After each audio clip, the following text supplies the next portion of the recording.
The Super Bowl is the world's biggest sporting event.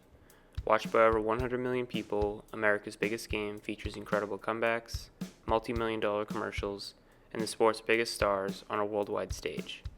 But you probably didn't know that the Super Bowl helped take down a mob boss the FBI had spent years trying to prosecute. Nick Savella rose to the ranks of organized crime to become one of the senior leaders of the Kansas City Mafia. He started his criminal career by bootlegging and committing many other street crimes before taking control of a Kansas City gang. He eventually helped organized crime gain control of a local union's pension fund. His nefarious activities caught the attention of the Nevada Gaming Commission, who banned him from entering any casino in Nevada.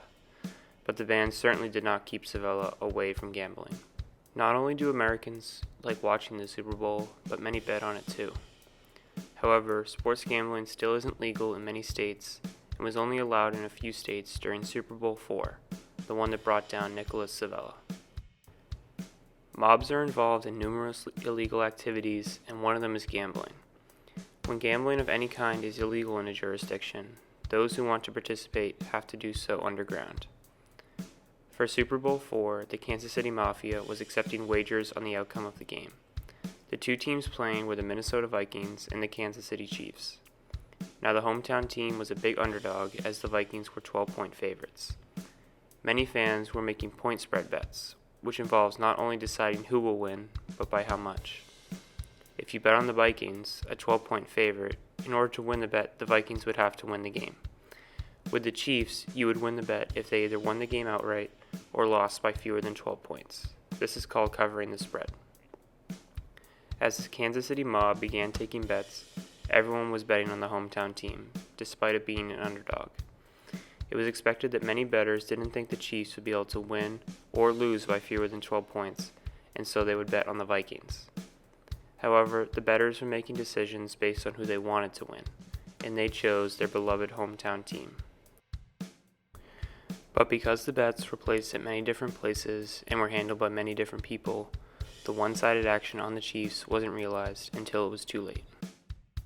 The lopsided betting posed a big problem for the Mafia.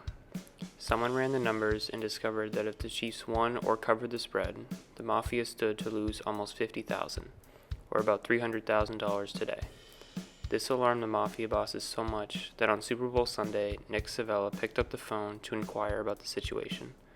He was told of the impending $47,000 loss and that there was no avoiding it if the Chiefs won or covered.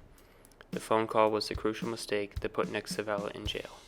3 years before Savella made the phone call, Congress passed the Omnibus Crime Control and Safe Streets Act of 1968, allowing law enforcement to wiretap phones with a warrant. The FBI obtained one for the Kansas City Mafia and began recording the phone calls at their known locations. For a few years, they didn't get any audio implicating the top Mafia leaders, but that changed when Nick Savella called to ask about the loss the Mafia would face if the Chiefs won or covered. Savella was indicted on illegal gambling charges and arrested at a Kansas City country club. The Mafia did indeed lose a large amount of money as the Chiefs won the Super Bowl outright, beating the Vikings 23-7. The scenario that caused Savella to make that fateful phone call happened just as he feared. Organized crime's involvement in illegal gambling has fallen since the 70s. Savella was convicted in 1977 and died in 1983.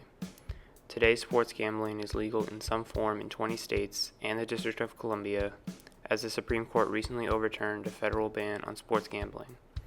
Legal bookmakers can adjust their odds to align with the bets being placed more quickly and efficiently. They can make a phone call without worrying about the authorities listening in. The inefficiencies that come with an illegal operation help put Nick Savella behind bars. Because the bettors and bookmakers cared more about their team winning than objectively analyzing the matchup, the Mafia was faced with a potentially large loss. Mafia boss Savella was forced to get on the phone and talk about an illegal activity, walking right into the FBI's trap. The situation was made ironic because the name of the place Savella called, The Trap.